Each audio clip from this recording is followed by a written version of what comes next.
요한복음에는 모두 7개의 기적, 표적이 거기 등장합니다. 요한복음에 등장하는 이 표적들을 잘 살펴보면 그 하나하나가 극복하기 힘든, 사람들이, 인생들이 시대를 망라하고 극복하기 힘든 어떤 범주에 속하여 있는 것들을 볼 수가 있습니다. 먼저 오늘 읽었던 2장의 말씀에는 물이 포도주로 바뀌는 표적이 거기에 등장하는데, 이거는 그 내용, 질이 바뀌는 역사를, 질이 바뀌는 변화를 보여주고 있는 것이라 할 수 있고, 4장 46절 말씀 이하에 등장하는 두 번째 요한복음의 표적은 신하의 아들이 거의 죽게 된 가운데서 치유되는 기적이 거기 등장합니다. 근데 그 치유되는 기적이 일어난 그 장소에 예수님이 가시지 않았음에도 불구하고 치유의 역사가 나타나고 있다 하는 사실을 요한복음 4장은 우리에게 나타내 줍니다. 이것은 예수님께서 공간을 초월하여 계신 분, 예수님께서 공간의 한계를 극복하신 분이시구나라는 사실을 우리에게 잘 보여주고 있는 대목입니다. 뿐만 아니라 5장 1절 말씀부터 9절 말씀에 등장하는 기적사건은 38년 된 그 환자가 베데스다 연못가에서 고침받는 그 역사가 거기 등장하고 있는데, 이것은 38년의 역사를 극복하는 극복하는 사건이라고 할 수가 있습니다. 그러니까 예수님은 38년 동안이나 전혀 고침받지 못했던, 전혀 어떤 기대를 갖지 못했던 그 환자의 문제를 치료하심으로 말미암아 시간을 초월하여 계신 예수님이다 하는 사실을 우리에게 나타내 주고 있는 사건이라 할 수가 있습니다. 지난 주간에 보았던 6장 5절부터 13절의 말씀은 5,000명을 먹이시는 오병이어의 기적사건이 거기에 등장하고 있는데, 이거는 5,000명이라 할지라도, 20,000명이라 할지라도 예수님에게는 아무 문제가 되지 않는구나 라는 사실을 잘 보여주는 양을 극복하는 사건으로 우리가 이해해 볼 수가 있습니다. 또한 6장 19절 말씀부터 21절 말씀까지에 등장하는 물 위를 걸으시는 예수님의 사건은 자연 법칙을 극복하고 자연 법칙을 다스리시는 그 예수님의 모습을 거기에서 볼 수가 있습니다. 또 9장에서는 날 때부터 맹인된 사람을 예수님께서 치료하시는 모습을 거기 볼 수가 있는데, 이것은 날 때부터라고 하는 것이 강조된 것들로 생각해 보시면 운명을 극복하신 예수님, 우리의 운명을 주고 계신 예수님의 모습이라고 할 수가 있습니다. 그리고 11장에 등장하고 있는 나사로의 사건은 우리가 잘 알고 있듯이 죽은 지 며칠 된 그 나사로를, 죽어서 이미 장사 지내버린 그 나사로를 예수님이 무덤 속에서 끄집어 내셔서 살리시는 사건을 보여주고 있는데, 이거는 죽음을 극복하신 예수님의 모습을 우리에게 나타내 주고 있습니다. 이 땅에는 우리를 괴롭히고 있는 많은 일들이 있습니다. 우리를 혼돈스럽게 하고, 우리를 어지럽게 하고, 우리를 힘들게 하는 많은 일들이 존재합니다. 요한복음에 등장하고 있는 7개의 기적사건, 그것의 범주만이 아니라 더 많은 일들도 우리에게 일어나는 것들을 볼 수가 있습니다. 예수님 당시의 사람들이 표적과 기사를 보지 못하면 도무지 믿지 못했던 것처럼, 오늘 시대에도 이런 기적의 역사를 맛보지 아니하면 믿지 못하겠다라고 생각하는 사람들도 많이 있는 것을 볼 수가 있습니다. 오늘 함께 읽은 말씀은 이런 기적이 어떻게 일어날 수 있는가 하는 사실을 우리에게 보여줍니다. 또 이런 기적이 왜 일어나는가 라고 하는 사실도 나타내주고, 그리고 기적의 궁극적인 목적이 어디에 있는가 하는 것도 우리에게 말씀해 주고 있습니다. 오늘 말씀을 같이 살펴보시면서 우리 인생들이 겪어가는 다양한 힘들고 어려운 일들 속에 진짜 예수 그리스도의 영광이 임재하기만 한다면, 예수 그리스도의 손길이 닿아지기만 한다면 거기에 기적의 역사가 다시 있을 수 있음을 확신하면서 우리 모두도 기적의 역사를 다시 쓸 수 있는 주의 백성들이 될 수 있기를 주님의 이름으로 축복합니다. 먼저 함께 읽은 말씀을 보시면 예수님을 모시고 살아도 거기에 떨어지고 부족해지고 어려워진 일들이 있을 수 있다 하는 사실을 우리는 볼 수가 있습니다. 함께 읽은 말씀, 예수님이 갈릴리로 오신 후에 예수님은 잔치에 초청을 받고 있습니다. 1절 말씀과 2절 말씀에 그것을 잘 나타내고 있는데, 사흘째 되던 날 갈릴리로 오신 지 사흘 정도 되었다고 이야기하는 거죠. 그런데 그곳에 오신 예수님을 초청하고 있습니다. 거기에 제자들도 함께 초청을 받습니다. 이것은 혼인집 주인과 제자들이 서로 잘 아는 사이였음을 보여줍니다. 전통적으로 유대인의 혼인잔치는 보통 한 주간, 또 조금 더 물질적인 부가 있는 사람들은 2주간에 걸쳐서 잔치를 치렀다고 합니다. 정말 성대하게 잔치를 치르는 과정을 통하여 자기 가문의 그 모습들을 과시하기도 하고, 그걸 통해서 만방에 그 결혼의 이야기들을 다 선포하는 그런 일들을 벌이고 있는 것이죠. 특히 가나와 같은 작은 마을에서는 마을의 축제처럼 그 일들이 진행되었을 것이다 라고 그렇게 해석을 합니다. 어쩌면 그 본 잔치에 여러 가지 필수품들이 있을 것입니다. 그런데 그 필수품 중에 포도주가 있었습니다. 그런데 그 필수품이라고 얘기할 수 있는 포도주가 떨어졌다는 것은 잔치의 분위기를 깨뜨릴 뿐만 아니라 주인에게 지울 수 없는 커다란 실수이고 수치이고 행복한 결혼을 망가뜨리는 일이 될 수밖에 없다고 그렇게 해석을 합니다. 포도주의 부족으로 말미암아 순식간에 그 기쁨의 장소가 걱정과 슬픔의 분위기로 바뀌는 그 일들을 우리는 여기에서 볼 수가 있습니다. 위기의 순간이 닥쳐오는 것이죠. 고통의 순간이, 어려움의 순간이 그 잔치하는 그 집안에 일어나고 있는 것입니다. 어쩌면 이런 일들은, 혼인집 포도주와 같은 일들은 오늘 우리의 인간의 한계에서 우리는 종종 경험할 때가 많이 있습니다. 우리의 건강이 정말 건강한 줄 알았는데 어느 날 갑자기 약해져서 정말 내가 이렇게 약해질 줄 몰랐다고 얘기하는 사람들도 있습니다. 순식간에 나빠졌다고 이렇게 얘기합니다.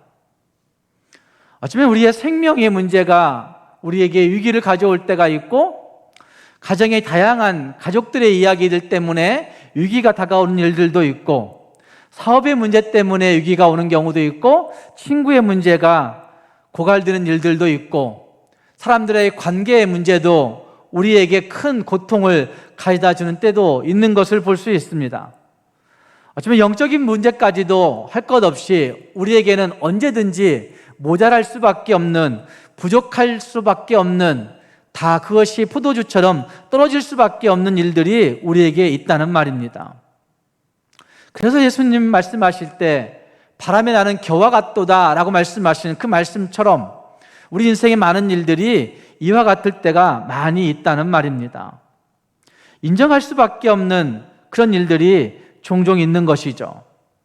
열심히 준비했는데도 불구하고 이 정도면 괜찮겠지라고 얘기했는데도 불구하고 안 되는 일들이 있습니다. 스스로 안심하고 스스로 위로하고 스스로 자기 자신을 격려하고 행해보지만 그것이 다 허사로 돌아갈 때도 있습니다. 더군다나 주님과 함께라면 걱정 없을 것이라고 이렇게 생각할 때도 있습니다. 스스로에게 최면을 걸 때가 있습니다. 괜찮을 거야, 괜찮을 거야 이렇게 이야기할 때가 있습니다. 그러나 우리의 모든 것은 어느 정도 안정되거나 보장되었다라고 하는 것들이 없는 것을 볼 수 있습니다. 물론 한순간 어느 정도에서는 그래 안정되었어, 이제는 보장받았어 이렇게 얘기하지만 그것도 얼마 가지 않아서 부족하구나, 안 되겠구나 이렇게 얘기하는 경우들도 많이 있다는 말입니다. 그래서 우리 모두는 하나님 앞에 겸손해야만 하는 것입니다. 사랑하는 여러분, 오늘 나에게 모자란 부분이 보이십니까? 오늘 나에게 여기 가나의 혼인잔치처럼 나에게 떨어진 포도주의 문제가 보이십니까? 나에게 부족한 것이 보이십니까? 우리는 우리의 눈으로 우리 자신들을 바라보면서 우리 자신의 부족한 것들을 보지 못할 때가 참 많이 있습니다. 내 눈으로 참 많은 것들을 보고 살아갑니다. 색깔의 변화도 보고 어떤 것들을 구별할 수 있는 것들도 우리는 눈으로 판단하여 행할 때가 많습니다. 계절의 변화는 더 많이 느낄 때가 있습니다. 눈을 통해서 들어오는 많은 낙엽들이, 단풍들이, 가지들이 이제 계절이 바뀌었구나 라고 생각합니다. 사물의 움직임을 보기도 합니다. 타인의 과실과 사회의 문제점을 보는 사람들도 많이 있습니다. 지도자의 허점을 보고 지도자의 실수를 즐겨 보는 사람들도 있습니다. 요즘은 더 유튜브를 통해서 지도자의 허점들과 실수들을 공유하며 즐겨보는 사람들도 많이 있습니다. 그런데 중요한 것은 자기 자신을 보는 눈이 진짜 밝아야 된다는 것입니다. 그 눈의 시력이 다른 곳에는 참 너무나 밝고 명쾌하지만 내 자신을 보는 시각, 내 자신을 보는 시력에는 굉장히 약한 것들을 볼 수가 있다는 말입니다.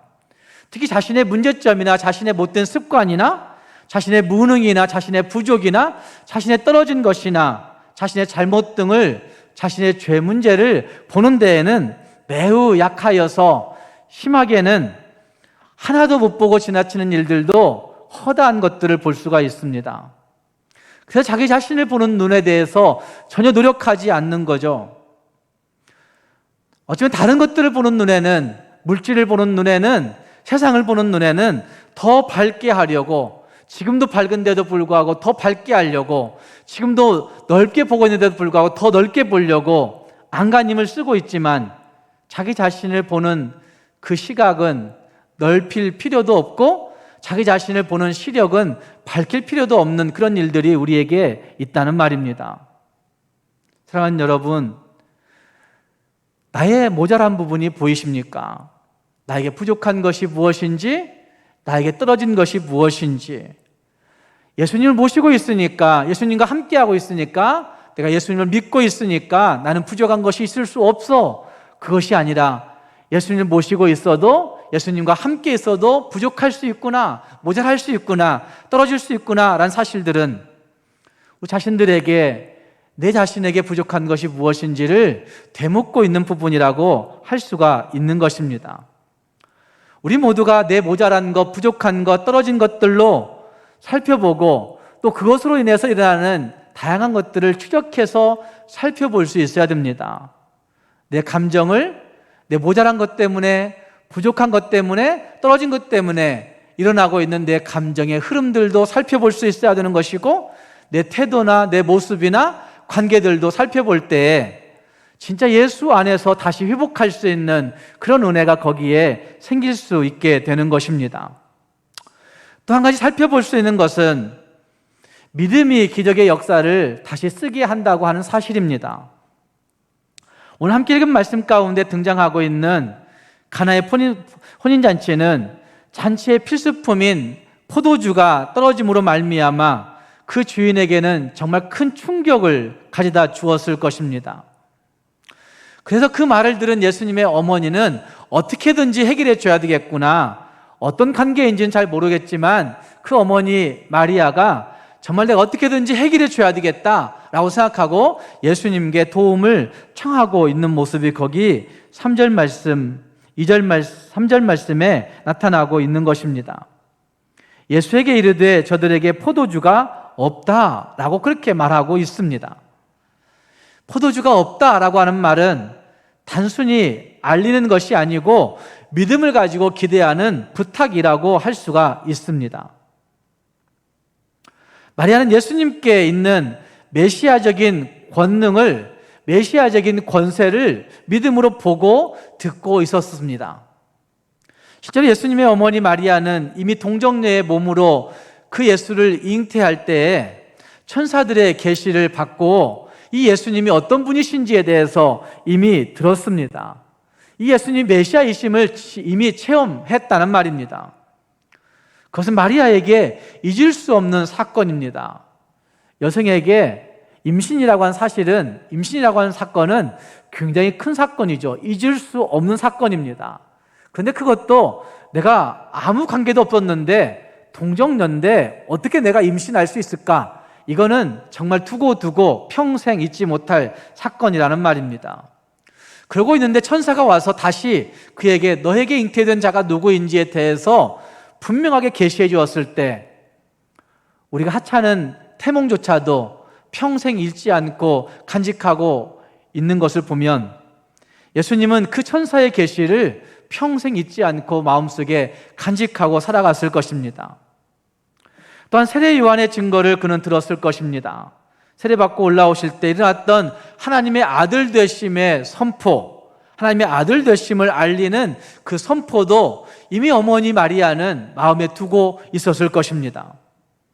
그렇기 때문에 마리아는 예수님에게 메시아적인 권능이 있다고 한 사실을 알고 있었기에 예수님이 아무런 일을 시작하지 않았음에도 불구하고 예수님이 그 가나의 혼인잔치에 초청되어 오자 그 자리에 있는 결핍을, 그 자리에 있는 떨어짐을, 그 자리에 부족한 것을 예수님에게 아뢰면서 이야기하고 있는 것이죠. 여기에 포도주가 없다. 그러니 그 말은 예수님의 이 모든 것들을 알고 있는 그 마리아가 너만이 해결해 줄 수 있는 거야, 이렇게 얘기하고 있는 것이라 할 수가 있습니다. 예수님, 당신만이 해결해 줄 수 있는 분이 것이라고 그렇게 요청하고 있는 부분이라 할 수 있다는 말입니다. 그때 예수님은 4절 말씀에서 어머니에게 이렇게 말합니다. 여자여, 나와 무슨 상관이 있나이까? 내 때가 아직 이르지 못하였나이다, 아니하였나이다, 이렇게 말하고 있습니다. 여자여라고 하는 표현을 우리는 참 엄마에게 못할 말 하는구나 이렇게 생각하는 사람들도 있겠지만, 여기 여자여라고 하는 말은 왕후나 자기의 아내를 최극 존칭으로 부를 때 이렇게 부른다고 합니다. 규나이, 헬라어로 규나이라고 하는 표현을 쓴다고 합니다. 최고의 존칭어로 어머니를 부르고 있는 모습이라 할 수 있습니다. 어머니, 이 일이 나와 무슨 상관이 있습니까? 그리고 내 때는 아직 이르지 못했습니다 라고 그렇게 예수님은 자기 자신에 대해서 이야기하고 있습니다. 그러나 이미 예수님의 권능을 알고 있는 마리아는, 예수님의 메시아적인 그 권능을 기대하고 있는 그 마리아는 물러서지 아니하고 5절 말씀에서 하인들에게 말합니다. 너희에게 무슨 말씀을 하시든지 그대로 하라, 이렇게 이야기하고 있습니다. 너희에게 무슨 말씀을 하시든지 그대로 하라고 단호하게 명령하고 있는 것입니다. 그 결핍의 순간에 예수를 찾고 예수님에게 달려와 그분을 믿고 그분에게 은혜를 구하고 있는 그 예수님의 어머니 마리아는 어쩌면 그 믿음을 통해서 그곳의 기적의 역사를 쓴 주인공이라고 할 수가 있을 것입니다. 인간이 부족하거나 문제가 있을 때 우리는 어느 쪽으로 우리 신앙의 기여를, 우리 인생의 기여를 놓을 것인가 선택하게 되어 있습니다. 정말 부족한 것이 있을 때, 결핍이 있을 때 어디에 두느냐에 따라서 우리 인생의 삶과 그 방향과 질이 달라질 수 있습니다. 실패와 성공이 달라질 수 있고, 가난과 풍성이 달라질 수 있고, 배신과 신뢰가 달라질 수 있고, 눈물과 기쁨이 달라질 수 있고, 어둠과 밝음의 문제가 그 순간의 선택에 누구를 선택할 것인가, 어느 쪽으로 우리 신앙과 인생의 기여를 놓을 것인가에 따라서 전진할 것인지 후진할 것인지가 결정되어진다는 말입니다. 무엇을 믿고 의지할 것인가에 그 모든 것이 달려 있는 것입니다. 그렇기 때문에 하나님을 믿는다 말만 하지 말고 그 믿음에 올인할 수 있을 때 진짜 우리 인생 가운데 하나님의 기적의 역사를 다시 쓸 수 있는 성도가 될 수가 있는 것입니다. 사랑하는 여러분, 우리 인생을 얼마나 살아오셨습니까? 그래도 어떤 목사님과 대화하면서 이 목사, 내가 목회 이제 한 10년 남았는데 다시 해보려고 이렇게 얘기하세요. 10년의 목회를 다시 멋지게 한번 해보고 싶다고 그렇게 얘기하는 그 목사님 말씀을 들으면서 그래, 멋지게 하실 거다라는 그런 어른이기 때문에 제가 그렇게 말할 수 없지만 형님 멋지게 하실 거예요, 이런 믿음이 제 마음속에 들어요. 여러분 얼마나 하려고 오셨는지 알지 못하지만 우리 인생의 행전을 다시 쓴다고 할 때 어떤 인생의 행전을 쓰고 싶으십니까? 믿는다 말하는 그 말만이 아니라 진짜 그 믿음을 가지고 여기 가나의 혼인잔치에 났던 기적의 역사처럼 예수님으로 말미암은 기적의 역사를 쓸 수만 있다고 한다면 우리 인생이 주님과 함께 새로운 모습으로 많은 사람들에게 영향을 끼칠 수 있는 그런 존재들이 될 수가 있는 것입니다. 사랑하는 여러분, 우리에게는 수많은 한계 상황들이 있습니다. 그런데 그 모든 한계 상황들은 우리의 믿음을 시험하는 무대가 되고 있습니다. 믿음으로 그 한계를 극복할 수 있는 길이 있는데 우리는 그것들을 좌절하고 낙심하여서 그 한계 상황에 봉착할 때 믿음을 접어버리는 일들도 참 많이 있는 것을 볼 수 있습니다. 우리 모두가 포도주가 다 고갈되어 버린, 다 떨어져 버린 그 상황 가운데서 그 믿음의 시험을 바라보고 있는 그 무대에서 예수 그리스도를 신뢰함으로 예수님을 믿는 그 믿음을 가지고 그 한계를 뛰어넘고 있는 그 마리아와 그곳 사람들의 모습처럼 우리 모두도 한계 상황에 부딪힐 때 예수를 믿는 그 믿음 가지고 한계를 뛰어넘고 믿음으로 기적의 역사를 다시 쓸 수 있는 주의 백성들이 될 수 있기를 주님의 이름으로 축복합니다. 또 한 가지 순종이 우리에게 기적의 역사를 다시 쓰게 할 수 있습니다. 마리아의 분부의 하인들은 그대로 순종하고 있는 모습이 거기에 등장하고 있습니다. 6절 말씀에 거기에 유대인의 정결 예식을 따라 두세 통 드는 돌 항아리 6이 놓였는지라. 무엇에 쓰이는 돌 항아리인가요? 무엇에 쓰는 돌 항아리인죠? 포도주 담그는 데 쓰는 돌 항아리인가요? 아니면 생수를 담아두는 돌 항아리인가요? 아니면 손 씻을 물을 담아두는 돌 항아리인가요? 뭐라고 생각하세요? 손 씻을 물을 담가두는 돌 항아리입니다. 정결 예식을 위한 정결 예식을 따라 두세 통 드는 돌 항아리 대여섯 개가 6이 놓였는지라. 정결 예식은 손을 씻고 성전에 들어갈 때 쓰는 돌 항아리예요. 외출하고 돌아와서 씻는 물을 담아놓는 그런 돌 항아리입니다. 그런데 그 하인들은 그 돌 항아리를 유념해 보고 있는 것이죠. 그리고 예수님은 그걸 명령하고 있는 겁니다. 그 돌 항아리에 물을 가득 채우라고 이야기합니다. 여러분 할 수 있겠습니까? 그 돌 항아리를 무엇에 쓰는 것인데 왜 물을 담그라고 할까? 물을 담으라고 할까? 아마 반발이 일어날 수 있었을 것입니다. 담는 것도 힘들었을 텐데 그 다음은 그걸 갖다 주어라고 말하고 있습니다. 이제는 떠서 연회장에게 갖다 주라 라고 그렇게 이야기합니다. 어디에서 떠온 물을 갖다 주는 거예요? 우리로 말하면 세수대야에서 떠온 물을 갖다 주는 거예요. 화장실에서 세면대에 물 담아놨다가 그걸 갖다 주는 것입니다. 할 수 있겠습니까? 부연 설명도 없습니다. 거기에 그 물에 예수님이 안수했다거나 그 물에 예수님이 축사했다거나 그 물을 예수님이 변화시킨 어떤 액션을 취했다거나 그런 것도 없습니다. 위대한 능력을 행했던 전력이 전혀 나타나지 않았다는 말입니다. 그런데도 불구하고 떠서 갖다 주어라 이렇게 말씀하고 있는 그 말씀, 여러분 순종할 수 있겠습니까? 그러나 순종은 우리의 경험과 생각과 우리의 이치를 앞세우는 것이 아니란 사실을 이 사건은 우리에게 나타내 주고 있는 것입니다. 주께서 말씀하실 때 무조건 그 말씀 앞에 순종하는 것, 이것이 진짜 믿음의 순종이란 사실을 우리에게 알려주고 있는 것입니다. 믿음 앞에 순종할 때 거기에 크신 기적의 역사가 나타나게 되는 것입니다. 어쩌면 우리가 하나님을 믿는다는 것은 하나님이 나의 주인 되심을 믿는 것입니다. 내 주인 되신다는 사실은 그 주인이 무엇이든지 말씀할 때에 그대로 행하겠다는 다짐과 인정에서 나오는 그 고백이 하나님이 내 주인이십니다. 예수님이 나의 주인이십니다. 라고 하는 고백입니다. 그런데 우리는 그 주인의 말씀이 선포될 때에 그 주인의 말씀이 나에게 들려질 때에 순종보다는 따져보기에 익숙해 있는 것이죠. 순종이라는 것은 우리의 경험을, 우리의 지식을 앞세우는 것이 아닙니다. 그래서 순종에는 기꺼이 순종해야 되는 것이고, 즐겁게 순종해야 되는 것이고, 모든 말씀에 순종해야 되는 것이고, 온전하게 순종해야 되는 것이 진짜 순종이라고 할 수가 있습니다. 기쁘게, 즐겁게, 모든 말씀에 온전하게 순종하지 않는다고 한다면 그 순종은 반쯤 순종인 것이죠. 우리 편에서. 하나님 편에서는 그 순종, 불순종으로 본다는 말입니다. 순종하는 만큼 우리의 인생이 바뀌어질 수 있습니다.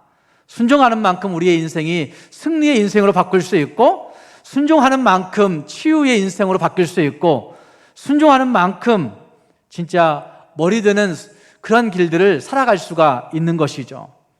사랑하는 여러분, 정말 주의 말씀 앞에 순종함으로 이 기적의 역사를 다시 쓸 수 있는 우리 모두가 될 수 있기를 주님의 이름으로 축복합니다. 또 한 가지는 그 기적의 역사는 일으키시는 분의 목적이 있다는 것입니다. 그것은 모두에게 기쁨을 가져다 주기 위한 것입니다. 성경에 나타나고 있는 기적 사건 모두는 하나님의 영광을 위하여라고 하는 한 가지 목적이 있고, 또 한 가지 더 목적을 찾으라고 한다면 하나님의 영광 앞에 서 있는 모든 인생들에게 진짜 기쁨을 주기 위해서, 기쁨을 회복시키기 위해서 그 기적이 일어나고 있다는 사실들을 보고 있습니다. 아니, 진짜 그 영광이 임재하는 곳에는, 하나님의 영광이 임한 곳에는 기쁨의 회복이 있다고 한 사실을 나타내 주고 있다는 말입니다. 요한복음 15장 11절 말씀에서 이렇게 말씀하십니다. 내가 이것을 너희에게 이름은 내 기쁨이 너희 안에 있어 너희 기쁨을 충만하게 하려 함이라. 내가 너희에게 이렇게 말하고 있는 것은 내 기쁨이 너희 안에 있어 너희의 기쁨이 충만하게 되기를 원한다고 이렇게 말씀하고 있습니다. 예수님 때문에 포도주가 다 공급됨으로 말미암아 포도주를 떠다주는 사람이나 포도주를 받는 사람이나 그 잔치를 배설한 그 잔치의 혼주나 할 것 없이 모두가 기쁨 가운데 거하게 된 것입니다. 예수님의 기쁨이 그들 안에 있어, 예수님의 기쁨이 그 가나의 혼인잔치 안에 있어 그들의 기쁨이 예수님으로 충만하게 되는 역사를 이 요한복음 2장은 우리에게 나타내주고 있는 것입니다. 신앙생활에는 이 기쁨이 있어야 되는 것입니다. 생명의 기쁨이 있어야 되는 것이고, 은혜의 기쁨이 있어야 되는 것이고, 구원받은 자의 기쁨이 말로 알 수 없을 정도로 우리 안에 감격스럽게 다가와 있어야 된다는 말입니다. 사랑하는 여러분, 우리 안에 이런 기쁨이 있는가 살펴볼 수 있기를 바랍니다. 예수님의 기쁨으로 채울 수만 있다면, 예수님의 기쁨이 내 안에 있기만 한다면 나는 그 기쁨 가지고 충만하게 살 수 있다라는 사실들을 기억하면서 진짜 예수님의 기쁨을 가지고 기적의 역사를 다시 쓰고, 예수님의 기쁨을 가지고 진짜 감격해하며 살아갈 수 있는 우리 모두가 될 수 있기를 주님의 이름으로 축복합니다. 기도하겠습니다.